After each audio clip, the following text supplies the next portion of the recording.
Ah, mais j'arrive pas à remonter. Euh, Écoutez, le tribalisme, c'est à la fois un gros problème et à la fois un faux problème.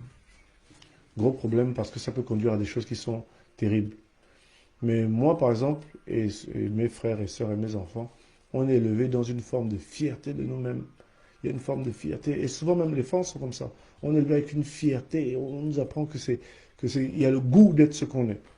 Et en fait, chacun a sa culture, mais je trouve que ce serait bien que tout le monde soit élevé comme ça. Être fier d'être ce qu'on est, c'est pas avoir un problème avec les autres, hein.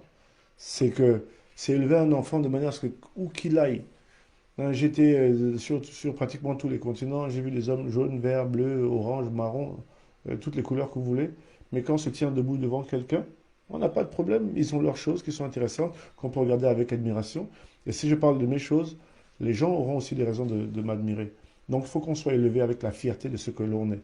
Et il faut que les autres arrêtent de penser que la fierté de ce qu'on est représente une manière de dénigrer ce qu'ils sont.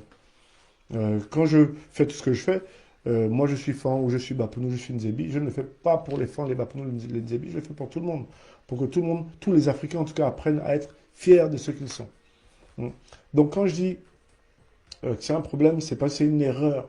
C'est une erreur qu'un Africain, en ce moment-là, qu'un Africain a un problème avec un autre Africain, c'est une erreur. Mm. Contrairement à ce que les gens disent, les problèmes de l'Africain, c'est pas l'Africain. Je ne suis pas d'accord avec ça. Historiquement, les problèmes de l'Afrique ne viennent pas d'Afrique. Pas du tout. Les problèmes de l'Afrique viennent de la façon dont le monde est configuré par d'autres pour qu'ils arrivent à puiser dans nos ressources, quelles qu'ils soient, notre sang, notre sueur, nos larmes, notre pétrole, notre sève, notre bois, tout. Les autres vivent avec ça. Et pour pouvoir vivre avec ça, ils ont besoin qu'on soit désorganisé. Et la désorganisation, le tribalisme, ce sont le tribalisme est organisé généralement. Vous avez des pays où, par exemple, même chez nous au Gabon, où les colons ont insufflé des hiérarchisations entre les ethnies. Même ethnie, là. Ethnie. Euh, Là, je suis en France, moi, j'ai jamais entendu parler d'une ethnie en France, hein. Si tu demandes à un Français quelle est ton ethnie, il va dire quoi? Ethnie, ils ne connaissent quasiment pas ça. En tout cas, c'est pas un concept qui existe. Mais c'est un concept qu'on a emmené chez nous. Ils ont même l'ethnologie. Quand on parle d'ethnologie, c'est pas l'étude des civilisations ou des peuples des Occidentaux, c'est que des choses dont il est question chez nous pour nous dénigrer. Et le problème, c'est quand nous-mêmes, on porte ces concepts-là et on essaie de fonctionner avec. Non, il faut être fier d'être ce qu'on est. Moi, je suis fier d'être ce que je suis. Je vais même vous dire un truc qui va vous choquer. Un truc qui va choquer. Les gens sont dans des concepts. Oh, moi, je suis, par exemple, je suis Gabonais avant d'être de telle ethnie, hein. Non, nous, on ne pense pas comme ça.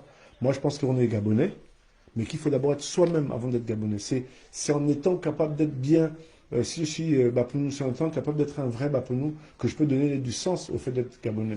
Parce que le Gabon n'est pas un projet des Gabonais. Le Gabon était un projet des colons qui, à un moment donné, avaient besoin de se partager l'Afrique parce qu'ils se sont disputés entre eux. Donc, à la conférence de Berlin en 1884 ou 85, ils ont découpé l'Afrique comme une pizza en se disputant. Les Français disaient non, ça c'est pour moi. Les autres ont dit non, ça c'est pour moi. Les Allemands sont venus aussi pour dire bon, bah la terre, moi je prends aussi là, etc., etc. Et nous, à la fin, on vit aussi avec des fiertés micro-nationalistes pour dire oh, fier d'être Gabonais, fier. D'un côté, oui, il faut être fier de ce qu'on est. Bien sûr, il faut être fier d'être Gabonais en quelque sorte. Mais moi, je ne suis pas fier d'être Gabonais devant un Camerounais ou bien devant un Congolais ou bien devant un Équato-Guinéen. On est les mêmes, ce sont les mêmes personnes. Pour moi, que je suis fan, les fans qu'on est là, ils sont en Guinée équatoriale, c'est un pays entier. Ils sont au Cameroun, même ceux qui sont au Gabon chez nous qui ne sont pas forts, on est le même peuple, avec la même culture, on a même des langues qui au fond sont toutes parentées, on a la même histoire, on a les mêmes ancêtres. Donc c'est une erreur de s'engouffrer dans des concepts comme ça. Il faut être fier d'être ce qu'on est, parce on veut nous empêcher de savoir qui nous sommes. C'est pour ça, avec des concepts, c'est ça qui fait on efface nos langues, on efface notre histoire, pour dire devenez autre chose qu'on a inventé pour vous. Devenez par exemple des Gabonais, devenez des Camerounais, etc. Qui sont des concepts qui n'ont pas de sens. C'est une manière d'effacer tout ce que nous sommes. Donc voilà, ce que je veux dire par là, pour ne pas aller trop loin, moi je pense, c'est mon point de vue, et les gens qui me connaissent, et les gens de ma famille, et de mes enfants, et de mes amis, etc., qu'on doit d'abord être soi-même. Et ensuite, En étant soi-même, on peut rentrer dans n'importe quel projet. On peut, par exemple, bâtir un Gabon. Vous avez vu ce que j'ai dit au début? J'ai dit, je suis un auteur-compositeur africain qui vient d'une petite province qu'on appelle le Gabon.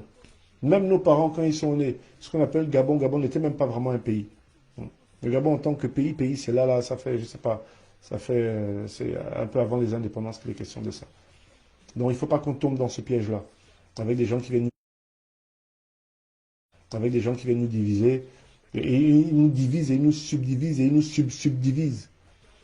Donc nous, en Afrique centrale, on va avoir un problème avec l'Afrique du Sud. En Afrique du Sud, ils vont en avoir un problème avec d'autres. Et à l'intérieur d'un même pays, telle ethnie a un problème avec telle ethnie. Et chez telle ethnie, la même ethnie, ceux de l'Est vont avoir un problème avec ceux de l'Ouest. Ceux de la montagne vont avoir un problème avec ceux de la rivière. C'est stupide. Et ceux qui gagnent dans ça, ce sont les autres qui se lavent les mains pendant que vous vous battez, ils viennent prendre. Regardez ce qui se passe aux Zaïre. Des millions et des millions de morts. On n'en parle nulle part. Des millions et des millions de morts. Ce qui se passe là, le désordre qui est là-bas, permet à des gens de rentrer dans un pays pour prendre toutes les richesses, le coltan, le Congo et l'Afrique centrale, c'est peut-être la zone la plus riche de toute la planète Terre. Mais pour que les gens arrivent à piller ça, ils ont besoin de nous désorganiser. Et la première désorganisation avec l'Africain, c'est la division. Le secret pour tuer un Africain, il faut le diviser, il faut le séparer de ses frères et de ses sœurs et de ses pères. Et c'est ce qu'ils nous font sur tous les plans. Sur le plan religieux, on nous apprend à ne pas respecter nos parents, à oublier les choses que nos grands-parents faisaient, on nous apprend que c'est pas bon. On nous apprend à faire comme les autres. Donc la religion des autres, les dieux des autres, les concepts des autres, les ancêtres des autres, les saints des autres, les noms des autres, les villes des autres, les langues des autres, l'histoire des autres, l'éducation des autres, tout des autres. C'est une manière de nous inculquer la honte de nous-mêmes. Ça nous permet de tourner le dos à nos pères, et quand on tourne le dos à nos pères, on est mort. On est mort. Aujourd'hui, là, si on est 298 connectés, et s'il y a 5000 personnes qui m'ont suivi, dans les 5000 personnes qui m'ont suivi, il y en a peut-être 4900 qui, quand ils auront un enfant, ils ont été chercher un nom dans un film américain ou français, ou dans des concepts des autres, pour donner le nom des autres à leur propre enfant. C'est ce qu'on nous a appris. On nous apprend à ne pas nous aimer nous-mêmes. Et le tribalisme, c'est la formulation, c'est un des aspects de cette honte de nous-mêmes. Moi, je suis fort avec une fierté même vous ne pouvez pas imaginer, c'est exagéré. Tous les gens qui me connaissent savent que j'abuse avec ça. Mais je suis fier des autres. Quand je vois quelqu'un d'un autre pays ou quelqu'un de chez moi, un Bapounou je vous ai parlé la dernière fois d'une petite Bapounou, même pas Bapounou, Eshira, qui a fait le Handal Challenge et qui allait chercher donc sa généalogie. Et elle m'a dit, elle remonte à 18 générations. J'étais extrêmement content. J'ai DJ Will West, pour ne pas le citer, qui m'a envoyé son arbre généalogique. C'est un Miennais. J'étais extrêmement content. C'est ça qu'on veut. C'est ça qu'on veut. Quand tu arrives avec un truc, tu dis, bon, voilà ce que moi j'ai emmené. Et puis on dit, mais toi, tu emmènes quoi? C'est ça qu'il faut.